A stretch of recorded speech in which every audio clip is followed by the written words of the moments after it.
Hello, readers. Our next book of the day is Amelia's Road, written by Linda Jacobs Altman. Amelia's Road.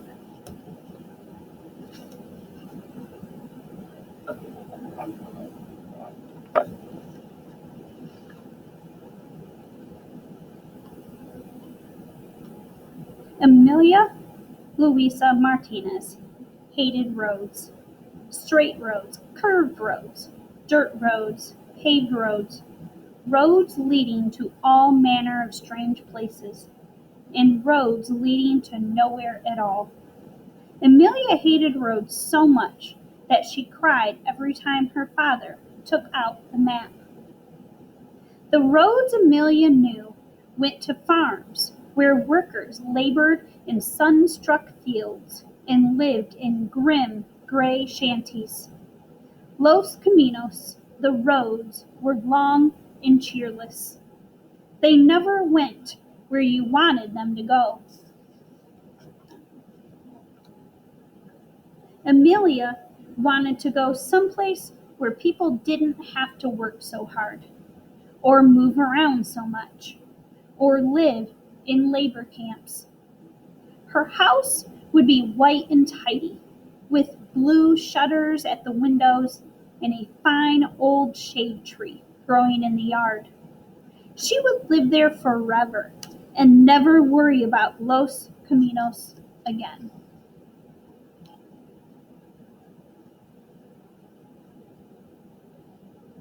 It was almost dark when their rusty old car pulled to a stop in front of cabin number 12 at the labor camp.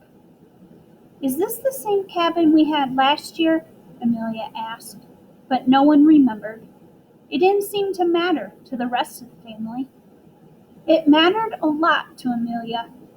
From one year to the next, there was nothing to show Amelia had lived here, gone to school in this town, and worked in these fields. Amelia wanted to settle down, to belong. "Maybe someday," said her mother, but that wonderful someday never seemed to come.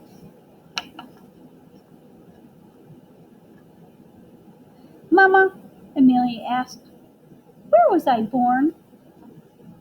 Mrs. Martinez paused for a moment and smiled. "Where? Let me see. Must have been in Yuba City, because I remember we were picking peaches at that time."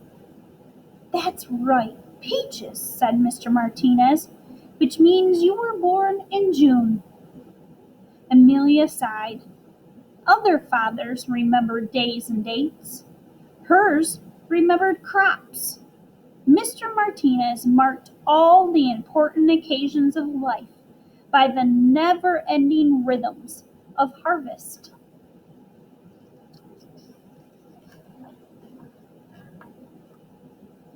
The next day, everybody got up at dawn. From 5 to almost 8 in the morning, Amelia and her family picked apples. Even though she still felt sleepy, Amelia had to be extra careful so she wouldn't bruise the fruit. By the time she had finished her morning's work, Amelia's hands stung and her shoulders ached. She grabbed an apple and hurried off to school. Last year, Amelia spent 6 weeks at Fillmore Elementary School, and not even the teacher had bothered to learn her name. This year, the teacher bothered. She welcomed all the new children to her classroom and gave them name tags to wear. She wore a name tag herself. It said, "Mrs. Ramos." Later, Mrs. Ramos asked the class to draw their dearest wishes. "Share with us something that's really special to you." Amelia knew exactly what that would be. She drew a pretty white house with a great big tree in the front yard. When Amelia finished, Mrs. Ramos showed her picture to the whole class. Then she pasted a bright red star on the top. By the end of the day, Everybody in class had learned Amelia's name. Finally, here was a place where she wanted to stay. Amelia couldn't wait to tell her mother about this wonderful day. Feeling as bright as the sky, she decided to look for a shortcut back to camp.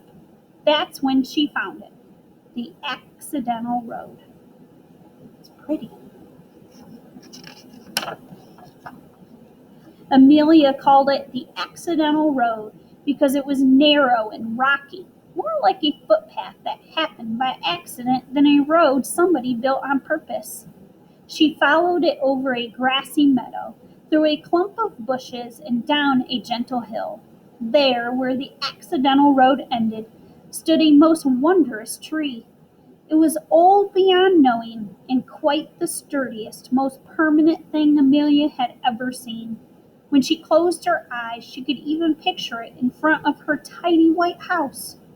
Amelia danced for joy, her black hair flying as she twirled around and around the silent meadow.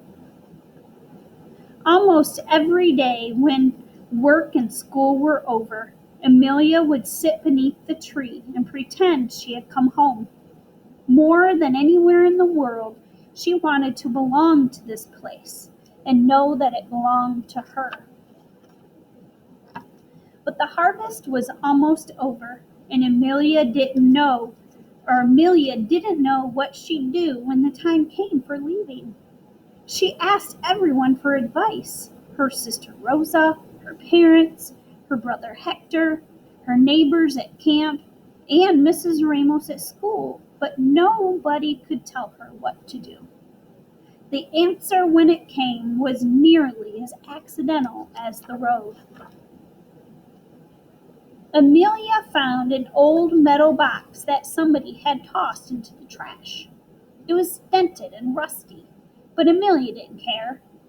That box was the answer to her problem. She set to work at once, filling it with Amelia things. First, she put in the hair ribbon her mother had made for her one Christmas. Next came the name tag Mrs. Ramos had given her, then a photograph of her whole family taken at her last birthday. And after that, the picture she'd drawn in class with the bright red star on it. Finally, she took out a sheet of paper and drew a map of the accidental road from the highway to the very old tree. In her best lettering, she wrote Amelia Road on the path. Then she folded the map and put it into her box. When all the apples were finally picked, Amelia's family and the other workers had to get ready to move again. Amelia made one more trip down the accidental road, this time with her treasure box. She dug a hole near the old tree and gently placed the box inside and covered it over with dirt. Then she set a rock on top so nobody would notice the freshly turned ground. When Amelia finished, she took a step back and looked at the tree. Finally, here was a place where she belonged, a place where she could come back to. "I'll be back," she whispered, and then she turned away. Amelia skipped through the meadow, laughed at the sky, even turned cartwheels right in the middle of the accidental road. When she got back to the camp, the rest of the family had already started packing the car. Amelia watched them for a moment, then took a deep breath and joined in to help. For the first time in her life, she didn't cry when her father took out the road map. Author's note: Amelia Luisa Martinez and her family, and thousands like them, are often referred to as migrant farm workers. This is because they usually have to move from one harvest to another, and they do not have stable homes. Many of the migrant workers come from different parts of the world, such as Mexico, South America, or the Caribbean. But many of them are American citizens born in the United States. Some of the male workers travel by themselves and return to their families after the harvest. Others travel with their families. Out of necessity, even their children work in the fields. The constant work and moving about make it very difficult for the children to get to know a place or to make friends. In this story about Amelia, my hope is to show how one girl finds a favorite place.